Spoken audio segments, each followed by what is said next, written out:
Horror कहानियां TV. अखबार में मौत। ये एक सर्द सुबह थी। 5 बजने में अभी कुछ मिनट बाकी थे। सड़कों पर घना कोहरा था और साए साए करती शीतलहर चल रही थी। चारों तरफ सन्नाटा पसरा था। बस कहीं किसी तरह कुत्तों के बड़े ही डरावने ढंग से रोने की आवाजें बार बार सुनाई दी जाती थी। सुनसान सड़क पर अंधेरे के बीच एक साइकिल के चलने की चरमराहट सुनाई दे रही थी। ये साइकिल कोई और नहीं बल्कि सुमेर चला रहा था। अपने पूरे चेहरे को मफलर से लपेटे और शरीर पर लिपटी मोटी शॉल को कसकर संभालकर सुमेर जल्दी जल्दी साइकिल चला रहा था। उसकी साइकिल के पीछे अखबारों का बड़ा सा पुलिंदा था। वो अलग अलग घरों में अखबार फेंक रहा था, लेकिन एक घर के सामने पहुंचते ही सुमेर ने अपनी साइकिल को ब्रेक मारा और अजीब नजरों से नेम प्लेट की तरफ देखा। डॉक्टर आनंद सक्सेना। अखबार पढ़ना है ना, तो लो पढ़ो अखबार। ऐसी खबर छपी है जिसे पढ़कर मजा आ जाएगा। सुमेर घूर घूर कर उस घर की तरफ देखता है और फिर वहां से चला जाता है। थोड़ी देर बाद डॉक्टर आनंद के घर। अरे सिया बेटा, जरा बाहर से अखबार तो लाना। लाई पापा। सिया अखबार उठाती है।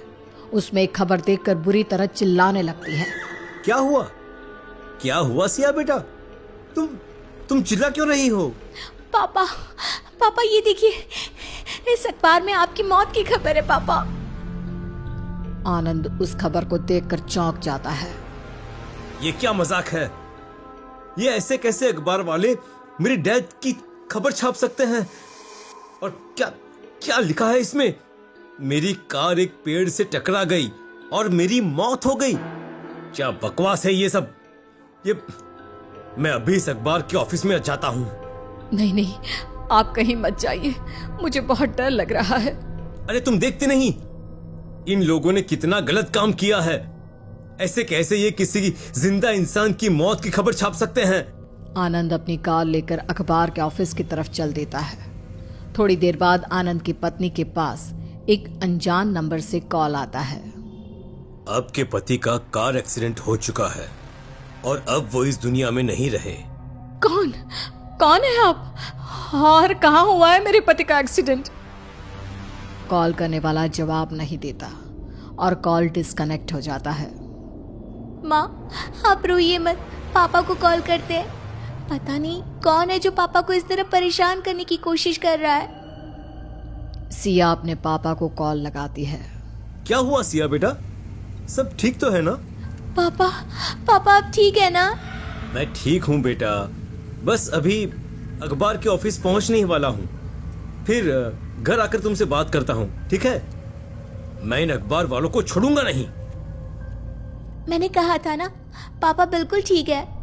सिया और आनंद की पत्नी अभी रिलैक्स हुए ही थे कि तभी उनके मोबाइल पर फिर से एक कॉल आता है। जी, मैं इंस्पेक्टर सौरभ अग्निहोत्री बोल रहा हूँ। मैडम, आप प्लीज सिटी हॉस्पिटल पहुंच जाइए। डॉक्टर आनंद की कार एक पेड़ से टकरा गई है और अब वो इस दुनिया में नहीं रहे। हॉस्पिटल के मुर्दा घर में डॉक्टर आनंद की लाश रखी थी और अखबार वाला सुमेर ठीक उसके सामने खड़ा था। डॉक्टर आनंद की डेड बॉडी को देखकर सुमेर जोर जोर से हंसने लगा। उसकी आंखें अजीब सी हो गई और गर्दन टेढ़ी हो गई। उसने आनंद की डेड बॉडी के एकदम पास जाकर उसकी आंखों को खोल दिया। देखते ही देखते आनंद अपनी जगह से उठकर बैठ गया। कहाँ हूँ मैं? क्या हुआ था मुझे? तू मर गया है डॉक्टर आनंद, मर गया है तू।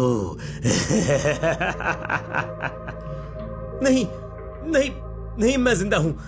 और तुम कौन हो? मैं नहीं मरा हूं। अगर मैं मरा होता तो मैं तुमसे बात कैसे करता? क्योंकि एक आत्मा एक जिंदा इंसान से नहीं, लेकिन एक आत्मा से ही बात कर सकती है, समझे? तुम मर चुके हो। वो देखो, तुम्हारी बेटी और बीवी कैसे तुम्हारी मौत का मातम मना रहे हैं। तभी मुर्दाघर अजीब अजीब डरावनी आवाजों से घिर जाता है। चारों तरफ लोगों के चीखने पुकारने की आवाजें सुनाई देने लगती है। कई लोग जो लाश बन चुके थे और उनके शरीर से खून बह रहा था, वो आनंद को नजर आने लगते हैं। उन लोगों के शरीर पर घाव थे और उनसे खून रिस रहा था, लेकिन उनका शरीर सफेद पड़ चुका था, आंखें पत्थर हो गई थी। वो लगातार आनंद की तरफ बढ़ रहे थे। आनंद उन्हें देखकर चीखने लगता है। नहीं नहीं, कौन हो तुम? छोड़ दो मुझे। हम तुम्हें अपनी दुनिया में ले जाने आए हैं, मौत की दुनिया में ले जाने। चलो, तुम्हें हमारे साथ चलना होगा। लेकिन क्यों? मैंने तुम्हारा क्या बिगाड़ा है?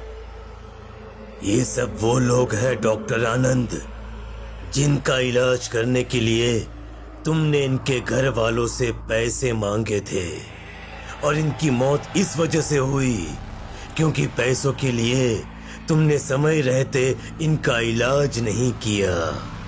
अपने हॉस्पिटल में किसी के मर जाने के बाद भी तुम लोग उसके घर वालों को बताते नहीं और उससे पैसे ऐंठते रहते हो। आनंद की मौत की गुत्थी पुलिस भी नहीं सुलझा पाई। सिया और डॉक्टर आनंद की पत्नी आनंद का क्रियाकर्म होने के बाद अपने घर लौट आए। अगली सुबह लगभग 5 बजे के पास अचानक सिया की आंख खुली। अपने पापा की मौत से वो बहुत दुखी थी। वो बाहर ड्राइंग रूम में आई और उसी अखबार को पढ़ने लगी जिसमें उसके पापा की मौत की खबर छपी थी। लेकिन सिया ने देखा अब उस अखबार में ऐसा कुछ भी नहीं था। ये देखकर वो बुरी तरह से डर गई। तभी उसे अपने घर के दरवाजे के पास साइकिल के चलने की आवाज सुनाई दी। सिया ने झांक कर बाहर देखा तो सुमेर उसके दरवाजे के पास खड़ा हंस रहा था। सिया डर से कांपने लगी। ये आदमी कौन है और ये इतने भयानक तरीके से क्यों हंस रहा है? लेकिन तब तक सुमेर वहां से चला गया।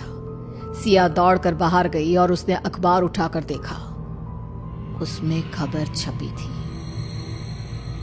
सिया चीखते हुए अंदर अपनी माँ के कमरे की तरफ भागी। उसने देखा उसकी माँ कमरे की छत पर हवा में लटकी हुई थी। उसकी आंखें बाहर निकल आई थी। ये क्या हो रहा है? माँ, ऐसे हवा में कैसे? माँ क्या हुआ है आपको? सिया की माँ की बॉडी धड़ाम से जमीन पर गिर गई। वो कमरा ठीक वैसी ही चीखों से गूंज उठा जैसी चीखें मुर्दा घर में सुनाई दे रही थी। वहां पर भी ढेर सारे मुर्दा लोग सिया को नजर आने लगते हैं। तभी सुमेर भी वहां पर आ जाता है। तुम तो वही हो ना जो भी बाहर थे? कौन हो तुम और मेरी माँ को क्या किया तुमने? वही किया जो करना चाहिए था। तुम्हारी माँ और पापा ने अपनी कार के नीचे कुचलकर मेरी पत्नी और बेटी को मार दिया। उन्हें हॉस्पिटल ले जाकर इलाज करने के बजाय पुलिस से खुद को बचाने के लिए उन दोनों को गलत दवाइयां देकर मार डाला। नहीं पापा, ऐसा नहीं कर सकते। ऐसा ही हुआ है। मैं एक मामूली अखबार वाला था। मेरा पूरा परिवार खत्म कर दिया तुम्हारे पापा ने। लेकिन वो अखबार में खबर, वो कैसे? मेरा मतलब, तुम ऐसा कैसे कर सकते हो? क्योंकि उस हादसे में मेरी भी मौत हुई थी। मैं तो वहीं सड़क के बीच तड़प तड़प कर मर गया था। लेकिन मेरी आत्मा अपनी पत्नी और बेटी को बचाना चाहती थी, लेकिन मैं कुछ नहीं कर पाया। आज मेरा बदला पूरा हुआ है। हाँ, पूरा हुआ है मेरा बदला। सिया फूट फूट कर रोने लगती है। लेकिन अब उसके हाथ में कुछ नहीं था। उस घर में अब बस मौत का सन्नाटा था।